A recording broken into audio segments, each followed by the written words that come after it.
हाँ गलती हमसे हुई है, लेकिन ये सारा कुछ कि अब हम नहीं करेंगे, अब हम नहीं करेंगे, वो पोर्टफोलियो आपका है नहीं। आप तो कैरियर के साथ आए हैं, कैरियर के साथ चले जाएंगे। जो परमानेंट लोग बैठे हैं उनसे कहें कि बात करें। मैं बिल्कुल चिमा साहब मैं दो दिन से ये पढ़ रहा हूं चीजें, क्योंकि आपको पता है कि मेरा this is what my objective is to normalise the relationship somehow in between these both countries, और ट्रेड शुरू हो। मैं यहाँ अबू धाबी में 2-3 दिन से मैं मुसलसल मिल रहा हूँ इंडियन एंटरप्रेन्योर्स के साथ और इंडियन डायस्पोरा के साथ, और हम कम्युनिकेटिंग विद देम। हर एक ये कहता है, एग्री करता है कि ट्रेड होना चाहिए, ट्रेड के साथ चीजें नॉर्मलाइज हो जाएंगी, मसाइल हल हो जाएंगे Aahista Aahista, slowly and gradually. लेकिन दूसरी तरफ से जो उनके तहफ्फुज़ात हैं उनको भी, उनका भी ख्याल, वो कौन जवाब देगा? आप ये सिर्फ आपके admission of the mistake of Vajpayee साहब, और उस वक्त भी you were not the party to begin with it. आपने उस वक्त कारगिल शुरू किया था मियां साहब, you were not the one. The people those have originally said this, people those are originally have control over the borders, they are the one people those are जिनको दूसरी तरफ से देखिए इस वक्त मैं एक बात कर रहा हूं, मोदी साहब को और डॉक्टर जयशंकर साहब आपको नहीं कह रहे कि आप दहशतगर्दी को प्रमोट कर रहे हैं। They are not, you are not party in it, you are not party in it। तो नवाज शरीफ साहब ओरिजिनली आपके कहने से कुछ नहीं होता। हाँ एक पॉलिटिकल स्टेटमेंट है इस वक्त, अब कयास राइयां हो रही हैं कि may be Nawaz Sharif he will be becoming a next prime minister again. ये बातें हो रही हैं इस वक्त, इसमें कोई शक नहीं है। लेकिन ये कि चीमा साहब दर हकीकत पाकिस्तान का हल सियासी लीडरान नहीं है, ये सारे तो फ्रॉडी, ये सारे पैसे खा पी कर हर एक के फाइलें खुली हैं। मुर्शद का 3.5 साल की फाइलें हैं, इनकी 20-20 साल की फाइलें हैं। कोई इस वक्त कौम को बताए तो सही 25 करोड़ लोगों के Asif Zardari why is in Dubai? Is it possible that somebody can tell them why he is the president of the country? ये तो मैं इस्तिस्ना वो ले चुके हैं, उनको 5 साल बिल्कुल किसी करप्शन के केस में नहीं छेड़ा जा सकता। उनके जो केसेस चल रहे थे वो भी रोक दिए गए हैं। लेकिन ये तो बताया जाए कि आंखों का इलाज कराने आए तो जो 25 करोड़ लोग हैं उनको वो अंधे हैं, वो सारे, उनको आंखों की जरूरत नहीं है। या ये जवाब दें या फिर उनको क्लैरिफाई करें कि मलक रियाज के साथ पैसों का हिसाब करने गए, मलक रियाज के साथ जो इशू को चल रहे हैं उनके अपने या गवर्नमेंट के, फिर बताएं लोगों को। मलक रियाज देखें जिस तरीके से आजकल वो लग रहा है, मुझे लग रहा है अगले प्राइम मिनिस्टर वो होंगे जिस तरीके से इस वक्त आपके मुर्शद पार्टी के वो इस वक्त जिस तरह लवर बॉय है उनके, तो वो लग रहा है he will be the next prime minister. लेकिन चीमा साहब अफसोस के साथ मैं ये कहूंगा, आप जहां बैठे हैं, जिस बकरा मंडी में आप बैठे हैं चीमा साहब, this is not how the country move forward, this is not the solution, this is not the thing.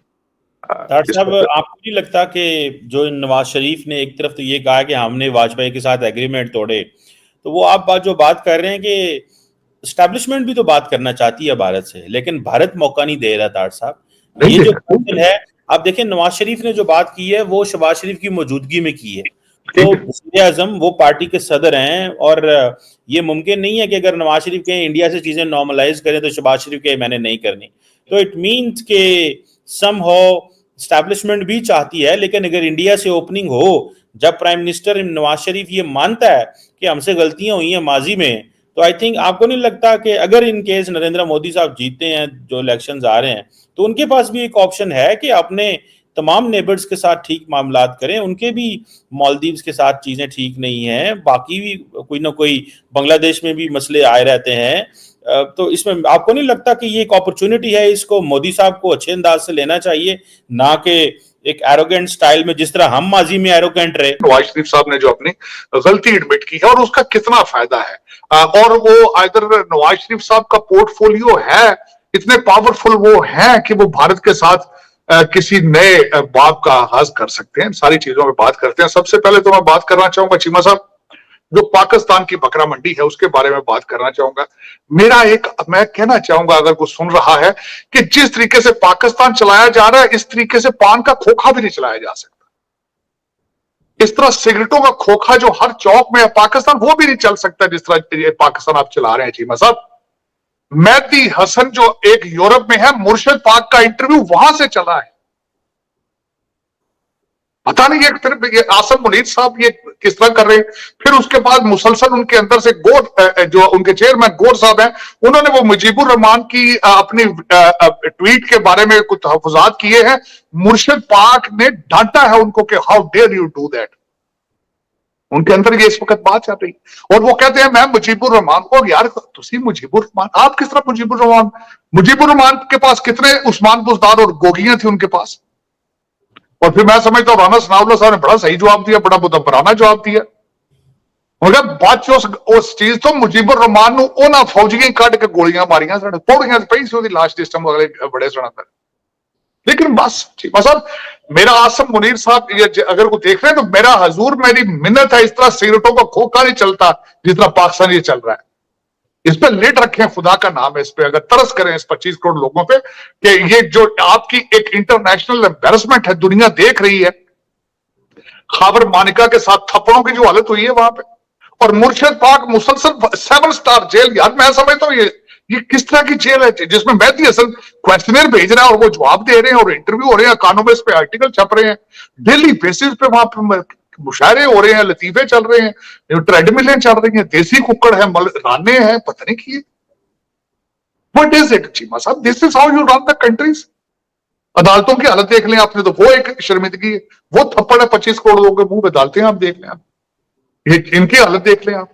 फिर वो करप्शन की हालत देख लें कि सरदारी साहब अपना हिसाब तब बैठ के दुबई में कर रहे हैं मलक रियाज के साथ, और मलक रियाज की मुसलसल वीडियो जा रही है पाकिस्तान के अंदर, फिर छापे पड़ रहे हैं बैठिए टाउन के ऊपर।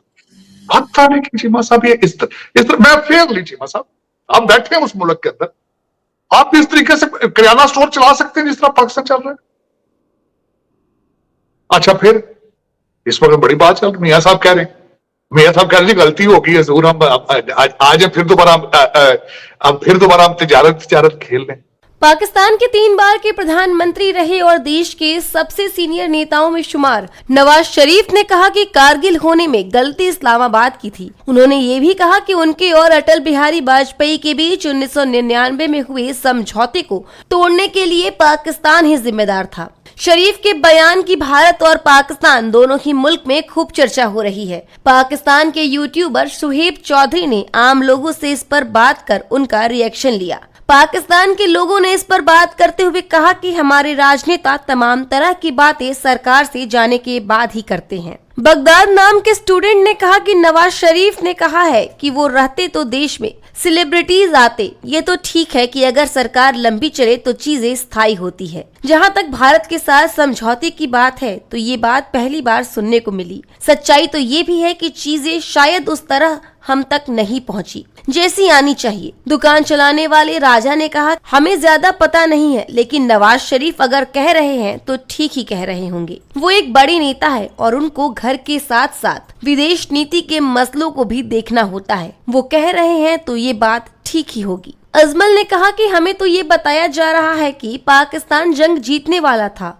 और तभी नवाज शरीफ ने फौजियों को कह दिया कि वो वापस आ जाएं। अब हमें नहीं पता कि सच्चाई क्या थी। यही लोग सब तरह की चीजें कहते हैं और खुद ही नुकसान करते हैं, खुद ही बयान देते हैं। शाजिद ने कहा कि पाकिस्तान ने क्या भारत को धोखा दिया, इसकी हमें कोई जानकारी नहीं है। ये कोई बयान अभी तो आया नहीं, इसके बारे में पहले कुछ सुना भी नहीं गया। पाकिस्तान के पूर्व प्रधानमंत्री नवाज शरीफ ने हाल ही में अपनी पार्टी के एक सम्मेलन में कहा कि 1999 में भारत के साथ किए गए एक समझौते का उल्लंघन उनकी देश की ओर से हुआ। ये समझौता उस समय के पाक पीएम नवाज शरीफ और भारत के तत्कालीन प्रधानमंत्री अटल बिहारी वाजपेयी के बीच हुआ था। शरीफ ने ये भी कहा कि वाजपेयी साहब लाहौर आए थे और हमारे साथ एक समझौता किया, लेकिन हम समझौते पर कायम न रह सके। यह हमारी गलती थी। दरअसल इस समझौते में दोनों देशों के बीच शांति और स्थिरता की दृष्टि की बात की गई थी, लेकिन कुछ महीने बाद ही कारगिल में पाकिस्तान की ओर से घुसपैठ हुआ और ये समझौता टूट गया।